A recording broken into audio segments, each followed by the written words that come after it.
Hello students, today we will discuss the third and the last lecture on prepositions. Okay,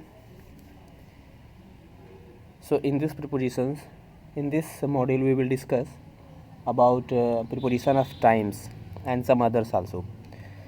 So let's begin with preposition of times. So prepositions of time are at, on, for, since, after, within, in, till, by, during, before, and from. These are prepositions of time we use in our daily life. So we will discuss one by one the uses of these prepositions of time. The first one, at.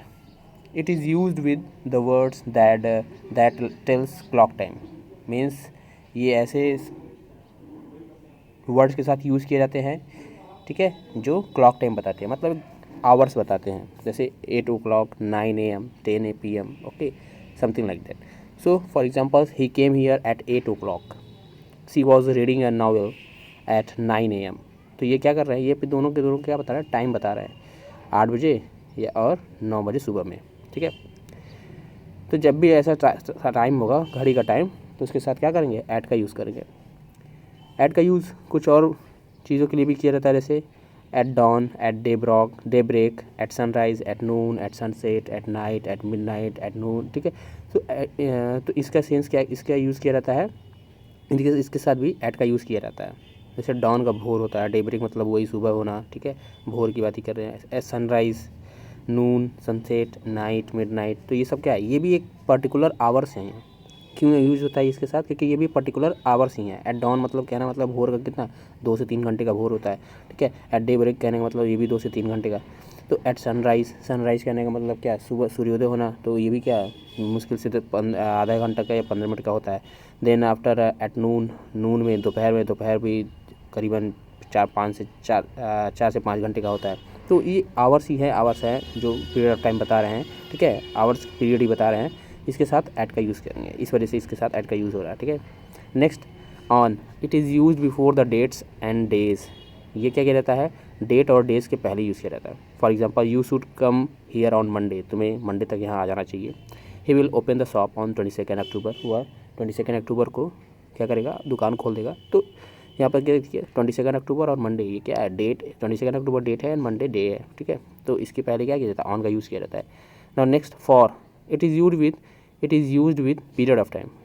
इसका use किया जाता है period of time के साथ, ठीक है.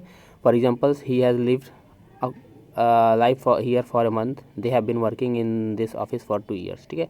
तो ये क्या किया जाता है कि आपको पता है, जैसे टेंसेस पढ़ाया होगा, तो मैंने बताया होगा पीरियड ऑफ टाइम क्या होता है और कैसे इसको यूज़ करते हैं, ठीक है. तो he has lived here for a month, मतलब ये मंथ मतलब एक कौन सा मंथ नहीं पता, इसलिए क्या है, पीरियड है, मंथ क्या है, एक पीरियड ऑफ टाइम है. They have been working in this office for 2 years, दो सालों से कर रहा है, तो कौन सा 2 साल नहीं पता, लेकिन एक 2 साल एक पीरियड ऑफ टाइम है. तो इसलिए इसके साथ क्या यूज़ किया गया, फॉर का यूज़ किया गया. ओके, आई होप आपको ये क्लियर हो रहा होगा. Next, since. It is use with point of time. आपको अच्छे से पता है कि सिंस का यूज़ पॉइंट ऑफ टाइम के साथ करते हैं, जैसा कि मैंने परफेक्ट कॉन्टिन्यूअस टेंसेस में डिस्कस किया है, ठीक है.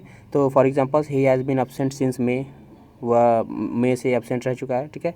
He has been living in America since 1990, ठीक है. Next, after and before. After is use in past tense with period of time और पॉइंट ऑफ टाइम. देखिए, आफ्टर का पास्ट टेंस में केवल आफ्टर का यूज़ होता है, बिफोर का यूज़ नहीं करते हैं, ठीक है. इसलिए क्या, after is use in past tense में आफ्टर का यूज़ पीरियड ऑफ टाइम या पॉइंट ऑफ टाइम के साथ, दोनों के साथ होता है. For examples, he married Sangeeta after Basant Panchami. उसने संगीता से बसंत पंचमी के बाद शादी कर ली, ठीक है. तो ये हो गया उसका period of time, sorry point of time. You left London after your result, ठीक है, तुमने लंदन छोड़ दिया तुम्हारे रिजल्ट के बाद, ये पॉइंट ऑफ टाइम हो गया, ठीक है. But in future tense, after and before are always use with only a point of time, ठीक है. तो फ्यूचर टेंस में हम आफ्टर बिफोर दोनों का यूज़ करते हैं, और ये हमेशा पॉइंट ऑफ टाइम के साथ ही यूज़ किए जाते हैं, पीरियड ऑफ टाइम के साथ नहीं यूज़ किए जाते हैं. अगर पीरियड ऑफ टाइम दिया है तो हम वहाँ पर कुछ भी आफ्टर या बिफोर यूज़ नहीं करेंगे, अगर कर देते हैं तो वो गलत होगा. For examples, I will complete this work before October. I will start some new business after Monday, ठीक है. तो ये कह रहा है I will complete this before work before October. October क्या पॉइंट ऑफ टाइम, इसके पहले बिफोर का यूज़ कर सकते हैं, आफ्टर मंडे ये हम यूज़ कर सकते हैं। बट अगर कहा जाए आफ्टर अ वीक, ठीक है, ये गलत हो जाएगा। बिफोर अ वीक तो ये गलत हो जाएगा, ठीक है।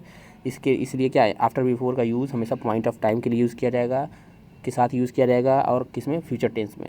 इसको आप हमेशा याद रखेंगे। Next, till and until, it is use with point of time. ये किसके साथ यूज़ किया जाता है, पॉइंट ऑफ टाइम के साथ। For example, you are stay in bed until या टिल मंडे नेक्स्ट, ठीक है, तुम अगले मंडे तक, नेक्स्ट अगले मंडे तक तुम बेड में ही रहोगे। बेड में ही रहोगे मतलब रेस्ट करोगे, तुम सोओगे, ठीक है। They will wait for you until till Monday, ठीक है, तुम मतलब जब तक मंडे नहीं आ जाता या मंडे तक, जब तक मंडे नहीं आ जाता या मंडे तक तुम क्या करोगे, वेट करोगे, इंतज़ार करोगे, ठीक है, कोई डिसीजन नहीं लोगे। ओके, तो अनटिल का मतलब हो गया जब तक नहीं आ जाता, अगले मंडे तक नहीं आ जाता, अगला मंडे नहीं आ जाता। और टिल का मतलब अगले मंडे तक, ठीक है। और अनटिल का मतलब तो अगले महीने नहीं तक, ठीक है, जब तक अगले महीना नहीं आ जाता, ठीक है, इस सेंस में है। It is by it is use with point of time, ठीक है। For example, by Sunday I had been exhausted, John will have reached America by Tuesday next, ठीक है।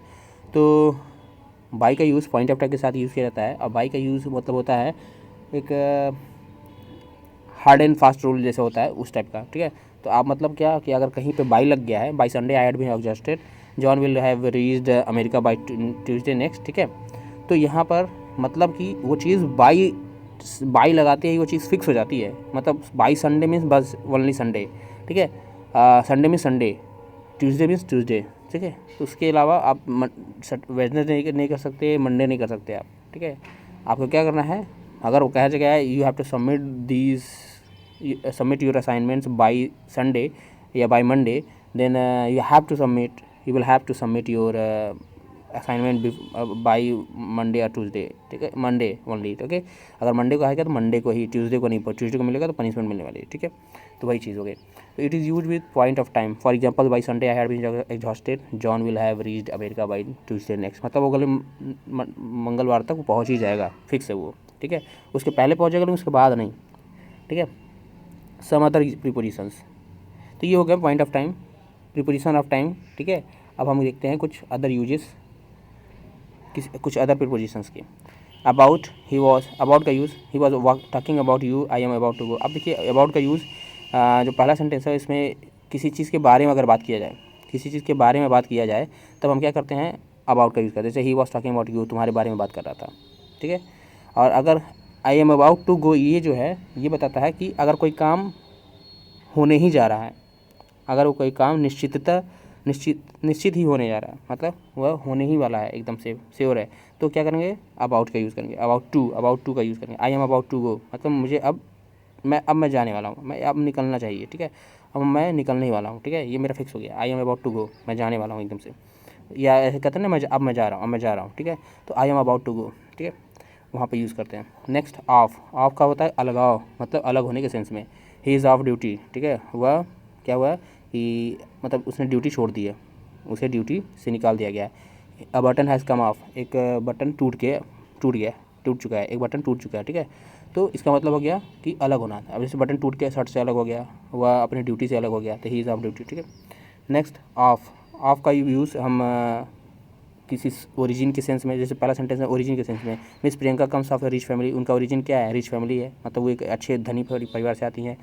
और दूसरा, कारण बताना, ही डाइड ऑफ कॉलरा, वह कॉलरा से मर गया, तो उसके डेथ का कारण क्या था, कॉलरा था। द प्लेस ऑफ शेक्सपियर, मतलब किसी का पोजीशन बताना, किसी से साथ रिलेशन शो करना, जैसे प्लेस ऑफ शेक्सपियर, तो प्लेस का शेक्सपियर के साथ रिलेशन शो करना, ठीक है। तो मतलब ये हो गया। तो यही कुछ हमने लास्ट, ये कुछ प्रीपोजिशंस थे जिसको हमने डिस्कस किया आज लास्ट मॉड्यूल में आपके। So with this we end preposition chapter, and I hope आपको प्रीपोजिशन चैप्टर्स ये जो भी थे आपको हर पॉइंट्स क्लियर हुए होंगे, और आप इसे रिपीट करके देखते रहिए, वीडियोस को रिवाइज करते रहिए, और हमेशा एक्सरसाइज प्रैक्टिसेस करते रहिए, सो दैट आपको ये क्लियर रहे, माइंड में सेट रहे, आप बार बार उसके यूजेस और अच्छे से जान पाएँ।